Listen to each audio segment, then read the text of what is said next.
రీసెంట్గా సుప్రీంకోర్టు ఒక తీర్పు ఇచ్చింది వీధి కుక్కలకు సంబంధించి. ప్రజలకు సమస్య కలిగిస్తున్న వీధి కుక్కలు రహితంగా ఆ యొక్క సమాజాన్ని నిర్మించండి, వీధి కుక్కలు ఉండకూడదు, ప్రజల సేఫ్టీయే ఇంపార్టెంట్ అని. అసలు వీధి కుక్కలన్నీ రాజకీయాల్లో తిరుగుతుంటే మన మూగజీవులపై దాడి చేయడం సరైన విషయమేనా కాదా?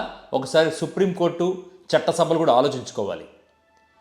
ఒక ఆడపిల్లకు రేప్ కాబడి స్కూలుకు పోయిన పిల్ల చచ్చిపోతే ఆమె తల్లి గత 8 ఏళ్లుగా పోరాటం చేస్తుంటే ఆ పాప చావును అడ్డం పెట్టుకొని ఒకడు రాజకీయం చేసి ఆ పాప తల్లి కాళ్ళ దగ్గర కూర్చొని అమ్మా నీకు న్యాయం చేస్తానని మాట ఇచ్చి ఈరోజు ఆ మాట గురించి అడిగితే నీకు ల్యాండ్ ఇప్పించాను, నీకు 5 ఎకరాల భూమి ఇచ్చాను, 5 సెంట్ల స్థలం ఇచ్చాను, నీ మొగుడికి ఉద్యోగం ఇచ్చాను, నీకు ఇంతకన్నా ఇంకేం కావాలి, న్యాయం అంటే ఇది కాదా అని అడిగితే దాని గురించి స్పందించమని ఒక జనసేన నాయకుడిని అడిగితే వాడు నోటికొచ్చినట్టు ఆమె కులాన్ని, ఆమె జాతిని, ఆమె వంగవైకల్యాన్ని, ఆమె యొక్క ఉద్యోగాన్ని, ఆమె బ్రతుకుని, ఆమె తింటున్న తిండిని అవమానపరుస్తూ మాట్లాడుతుంటే నిజమైన కుక్క ఎవరు?